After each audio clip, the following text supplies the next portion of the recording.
नमस्कार दोस्तों। जैसा कि आपको पता है कि हम अभी क्लास 10th के हिंदी के जो पार्ट ए है हमारा, ठीक है, हिंदी ए, उसके वन शॉट वीडियो को हम अपलोड कर रहे हैं, जिसमें हमने लखनवी अंदाज, जिसमें आपको 8 से 10 मिनट में पूरे उस चैप्टर की जानकारी आपको मिल जाएगी, ठीक है। और हम बहुत सारे डिफरेंट व्यूज़ में इस चीज़ों को पढ़ेंगे, है ना। और हमारा पूरा प्रयास रहेगा, और इसके साथ साथ हम सीबीएसई के पेपर भी प्रीवियस ईयर के हम उसको डिस्कस करेंगे, ताकि आपको कम से कम एक आइडिया मिल जाए, अच्छे से आप पेपर को कर पाएँ, और इसमें किसी भी स्तर पे आपका कोई भी नंबर कम ना होने पाए, ठीक है। हम कोशिश ये कर रहे हैं कि आपके कम से कम 95-96 के करीब नंबर हो, ठीक है। तो चलिए शुरू करते हैं। देखिए, अगला जो पार्ट है वो पार्ट है नेताजी का चश्मा, ठीक है। सुभाष चंद्र बोस से संबंधित ये चैप्टर है, और इसमें सबसे बड़ी बात जो दिखाई गई है वो क्या दिखाई गई है? आज़ादी। आज़ादी को मिलने के बाद, ठीक है, कितना कौन सा इंसान देशभक्त कितने लेवल पे है, ठीक है। तो एक देशभक्ति की बात की जाएगी।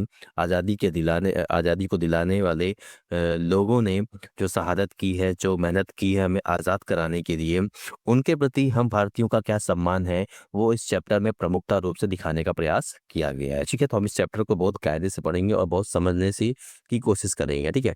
तो ये जो चैप्टर है वो लिखा किसने है? नेताजी का चश्मा, स्वयं प्रकाश जी ने लिखा हुआ है। उनका परिचय पढ़ लेते हैं कि ये जो है देशभक्त, चारों ओर सीमाओं से घिरे भूभाग का नाम ही देश नहीं होता है। देश बनता है उसमें रहने वाले सभी नागरिकों, नदियों, पहाड़ों, पेड़ पौधों, वनस्पतियों, पशु पक्षियों और इन सब के प्रेम करने और इनकी समृद्धि के लिए प्रयास करने का नाम ही क्या है? देशभक्ति है, ठीक है। तो ये आपको थोड़ा सा इसमें समझ में आना चाहिए कि एक बात बहुत कायदे से, कि इस पूरे चैप्टर का जो थीम है वो थीम क्या है? देशभक्ति है। और इसमें इस्तेमाल किया गया है किसका? प्रयोग किया गया किसका? सुभाष चंद्र बोस जी का। उनके माध्यम से एक तरीके से आपके सामने देशभक्ति लाने का प्रयास किया गया है, ठीक। अब सबसे शुरुआत में एक कस्बा दिखाया जाएगा, कस्बा की बात की जाएगी, कस्बा के बारे में बात की जाएगी, और उसी से रिलेटेड है आपका क्या? मूर्ति, ठीक है। अब इस कस्बे में बताया क्या गया है कि एक कस्बा है, कस्बे में क्या है कि एक लड़कियों के पढ़ने का स्कूल है, ठीक है, जीजीआईसी है, और एक जीआईसी लड़कों के पढ़ने का स्कूल है, कुछ पक्के घर है, कुछ एक कारखाना है, कारखाने की बात की गई जो कि सीमेंट कारखाना है, उसकी बात की गई है। नगर पालिका है, नगर पालिका की बात की गई है, ठीक है।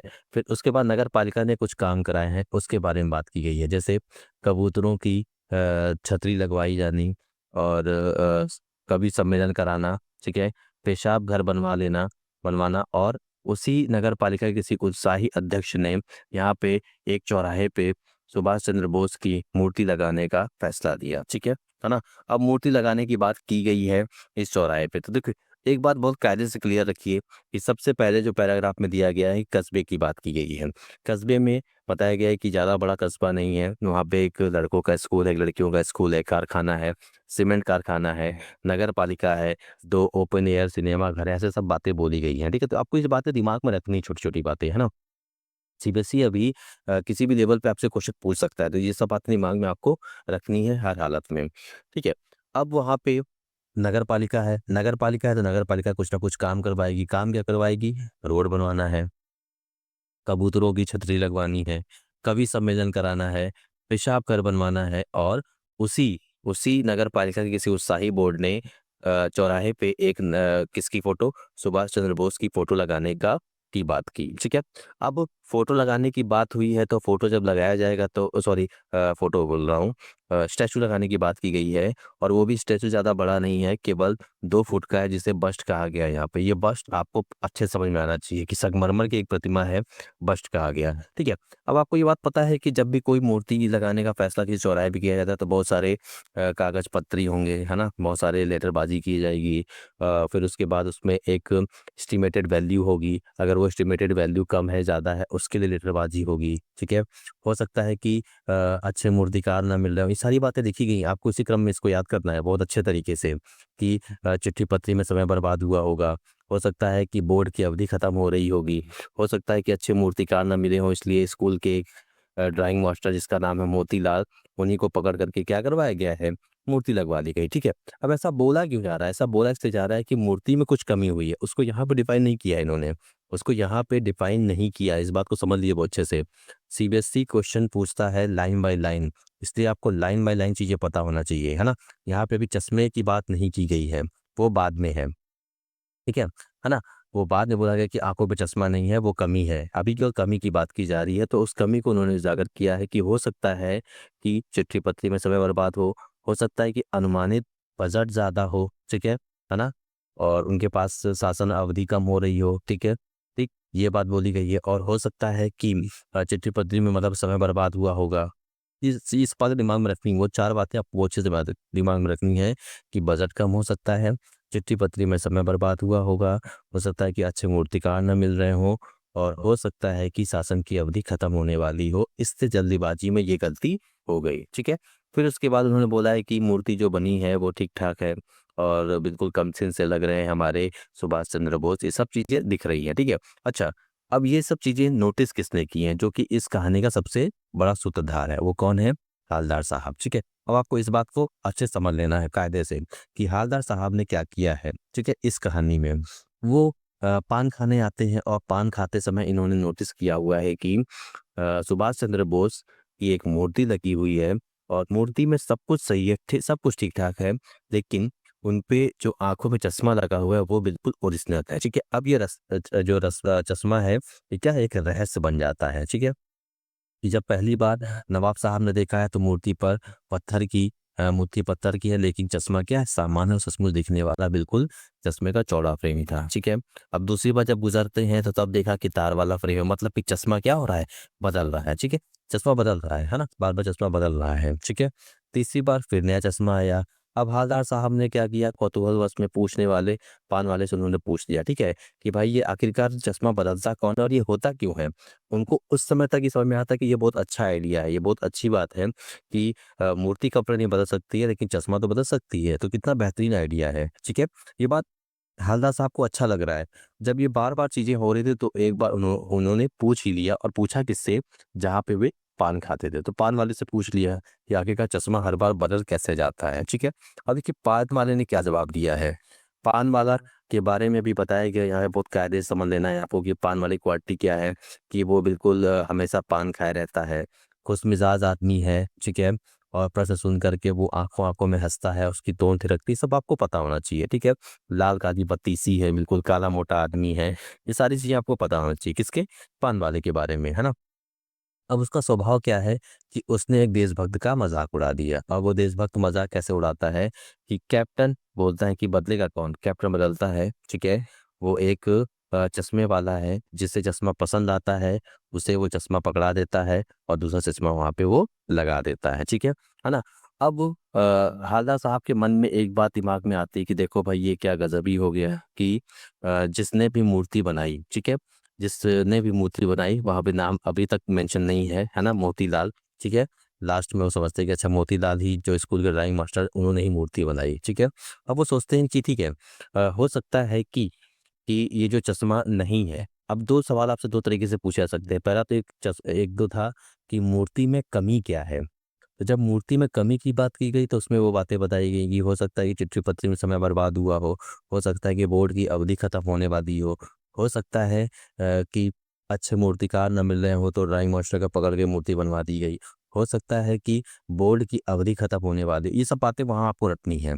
जब बोला जाए कि चश्मा है क्यों नहीं, उसके में उसमें भी कुछ बातें हालदार साहब ने सोची हैं, और वो कौन-सी बातें हैं? पहले उन्होंने सोचा है कि लाने में हो सकता है कहीं गिर गया हो। और हो सकता है कि पत्थर से इतना बारीक चश्मा कैसे बनाया जाए, ठीक है ना? पारदर्शी चश्मा बनाया कैसे जाए, या बना रहा होगा वो गलती से टूट गया होगा बारीकी लगाने में, ठीक है? लाने में कहीं गिर गया होगा, ये बातें आपको दिमाग में रखनी है, आखिरकार चश्मा क्यों नहीं है, ठीक है? तो उसके बारे में भी हवलदार साहब ने सोचा है, और वो पता होना चाहिए आपको कि पत्थर से कैसा चश्मा बनाया जाए, ठीक है? पारदर्शी चश्मा हो सकता है कि बारीकी ला रहा हो पत्थर से बनाने के चक्कर में और टूट गया हो, तो नहीं लगाया उसने। हो सकता है कि ट्रांसपोर्टेशन में कहीं गिर गया हो, खो गया हो, ठीक है? तो ये सब चीज़ें हवलदार साहब सोचते हैं।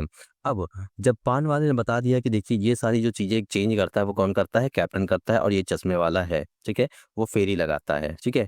कि उसके पास अपना एक साइकिल है, साइकिल पे वो चश्मे टाँगता है इस तरीके से, है ना? चश्मे टाँग करके वो लेकर के जाता है और चश्मे को लगाता है। ठीक है, अब उसने अपना जो चश्मा है वो लगाता है सबसे पहले कहाँ पे, वो नेताजी के चेहरे पे लगाता है।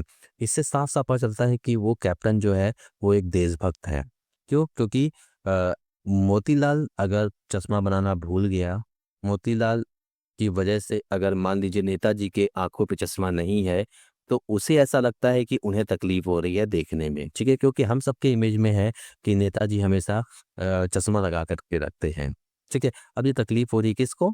कैप्टन को। इसलिए वो क्या करता है, अपनी दुकान के जो चश्मे हैं फ्रेम लगा देता है नेताजी को। और जब कोई ग्राहक वो पसंद कर लेता है तो वो क्या करता है, उस चश्मे को नेताजी से माफी मांगते हुए उतार करके दूसरा चश्मा नेताजी को पहना देता है। ठीक है, अब इस चैप्टर का मुख्य पात्र कौन हो गया? कैप्टन। ठीक है, अब इनके दिमाग में एक बात आती है कि आखिरकार इसका नाम कैप्टन है क्यों? आखिरकार क्यों इसे कैप्टन कहा जाता है? ठीक, अब उनके दिमाग तो पूछते हैं कि हो सकता है कि आज़ाद हिंद फौज का सिपाही रहा हो सकता है कि शायद सुभाष चंद्र बोस के साथ कभी रहा हो। पान वाले ने क्या बताया कि कैप्टन चश्मे और ऐसी सारी चीजें चेंज करता है। और कैप्टन एक बेहद बूढ़ा सा मरियल सा एकदम लंगड़ा सा आदमी है, बिल्कुल। ठीक है, उसके सिर पर गांधी की टोपी है, आंखों पर काला चश्मा है। वह फेरी लगाकर चश्मे बेचता है और अपनी दुकान भी उसकी नहीं है। उसे नेताजी की बगैर चश्मे वाली मूर्ति आहत करती, इसलिए वह अपनी दुकान से एक फ्रेम मूर्ति पर लगा देता है। ये बातें आपको मैंने बता दी है। ये सवाल तब आपको बताना है जब जब ये पूछा जाएगा कि आखिरकार कैप्टन ऐसा करता क्यों था। ठीक है, तो आपको ये पूरी बातें उसमें लिखनी है। एक बात ध्यान रखिएगा कि आपको जवाब देने हैं 25 से 30 शब्दों में। कोशिश ये करिएगा कि आप 2 से 3 लाइनें लिखिए और पॉइंट वाइज लिखिए, ताकि एग्जामिनर को चेक करने में आसानी हो, आपके आंसर सामने आ जाए। कोई भी क्वेश्चन क्षितिज भाग 2 से 2 नंबर से ऊपर नहीं आने वाला है, इसलिए आप इस बात को ध्यान रखिए और टू द पॉइंट चीजें याद रखिए। ठीक है, अब अब क्या हुआ कि कैप्टन के बारे में पूछा उन्होंने, है ना। अब ये पान वाले ने बताना, अब वो आ रहा है, कैप्टन आ रहा है, आप उससे एक बार ये पूछ लीजिए। ठीक है, उसने बताने से इनकार कर दिया। ठीक है, और सारा कुछ हालत साहब ने देख लिया कि उसका अपनी एक दुकान नहीं है, वो फेरी लगाता है, ये सब चीज़ उन्होंने देख लिया। बिल्कुल मरियल सा है, बूढ़ा सा, एकदम एकदम लंगड़ा सा है बेचारा। ठीक है, और यहाँ पे पान वाला हंसता भी है कि क्या वो जाएगा फौज में। जब उन्होंने बोला ना, सोचा कि आजाद हिंद फौज का सिपाही है क्या वो, तो वो हंस करके बोलता है कि वो लग रहा क्या जाएगा फौज में। ठीक है, तो ये बात आहत भी करती है हवलदार साहब को कि देखिए हमारे देश के लोग कैसे हैं कि कम से कम देशभक्त का सम्मान नहीं कर सकते हैं, तो कम से कम उनका मजाक तो ना उड़ाएं। ठीक है, कि लोग छोटी छोटी बातों पे अपने आप को बेच देते हैं देशभक्ति के नाम पे, मतलब कि देशभक्ति ना करने के नाम पे बेच देते हैं। ठीक है, तो ये बात भी वहाँ पे पॉइंट आउट की है हवलदार साहब ने। ठीक है, देशभक्त का अपमान थोड़ा सा उनको पसंद नहीं आता है, बहुत बुरा लगता है कि पान वाला इस तरीके से चीजें करता है। ठीक है, अब ये चीजें चलने लगी, बराबर चल रही है। बार बार लेखक राइटर वहां से, सॉरी हालदार साहब वहां से निकलते हैं और चीजों को देखते हैं कि बार बार ये जो क्रम था कि चल रहा था कि चश्मे चेंज हो रहे थे और बराबर चल रहा था। लेकिन फिर टर्निंग पॉइंट कहाँ पे आता है, कहानी मोड़ कहाँ पे देती है? एक बार होता ये है कि वो जाते हैं और उन्होंने देखा कि मूर्ति पे कोई भी चश्मा नहीं है। ठीक है, और पान की दुकान ही बंद थी। एक बार आते हैं, अगली बार फिर तो देखा कि पान वाली दुकान खुली हुई है और पान से पूछते हैं भाई क्या हुआ, चश्मा चेंज नहीं हो रहा। अब पान वाले की उदास है। अब आपको यहाँ समझ में आना है कि पान वाले के दो पहलू समझ में आते हैं। सॉरी, पहला पहले में आपने देखा कि कैप्टन का वो मजाक उड़ाता, लेकिन दूसरे पहलू पे साफ साफ समझ में आ जाता है कि वो थोड़ा सा सेंसिटिव भी है। ठीक है, अब वो रोता है, थोड़ा सा आंसू पोंछता है कि कैप्टन मर गया। ठीक है, अब देखिए, अब यहाँ पे हवलदार साहब को एक बात समझ में आ जाती है कि अब आप सोचिए कि नेताजी के चश्मे, ठीक है ना, नेताजी का जो चश्मा, जो चैप्टर है इसमें ये जो चश्मा मिसिंग है। पहले तो मोतीलाल अगर बनाना भूल गया मान लीजिए, ठीक है, मोतीलाल बनाना भूल गया, और जो कैप्टन चश्मा लगाता था वो अब क्या हो गया है, मर गया। ठीक है, अब फाइनली अब आप सोचिए कि मोतीलाल बनाना भूल गया है और कैप्टन मर गया है। अब नेताजी को चश्मा कौन पहनाएगा, ये एक बहुत बड़ी मतलब समस्या होगा कि अभी सोचते हैं कि अब देशभक्ति अब कैसे, मतलब कि क्या रह गया है। ठीक है, अब नेताजी को चश्मा कौन पहनाएगा, है ना। बहुत ही निराश हो गए हैं। ठीक है, लेकिन जब एक बार दोबारा जाते हैं और जाते थे तो क्या देखते हैं कि सरकंडे का चश्मा, ठीक है, सरकंडे का चश्मा लग जाता है नेताजी की आंखों पर और देख करके चौंक जाते हैं। ठीक है, तो नई आशा वहीं पे है कि हवलदार साहब ने सोचा था कि कैप्टन मर गया और मास्टर चश्मा बनाना भूल गया, इसलिए वे अब वहां पे नहीं रुकेंगे, लेकिन आदत से मजबूर आंखें चौराहे की ओर उठ गईं और चिल्लाया उन्होंने, रोको, गाड़ी रोको। और मूर्ति की आंखों पर सरकंडे का छोटा चश्मा लगा था, जैसा बच्चे बना लेते। इससे क्या समझ में आता है कि अभी भी लोगों के अंदर देशभक्ति जिंदा है। कितने भी मोतीलाल भूल कर जाएं चश्मा बनाने के लिए, कितने भी कैप्टन मर जाएं, फिर भी लोग देशभक्ति में कम से कम कुछ ना कुछ ऐसा कर जाते हैं जो जिससे देशभक्ति के बारे में साफ साफ पता चलता है। ठीक है, तो यहाँ पे ये चैप्टर खत्म होता है ना। तो आप पॉइंट्स को याद रखेंगे प्रॉपर तरीके से। ठीक है, धन्यवाद।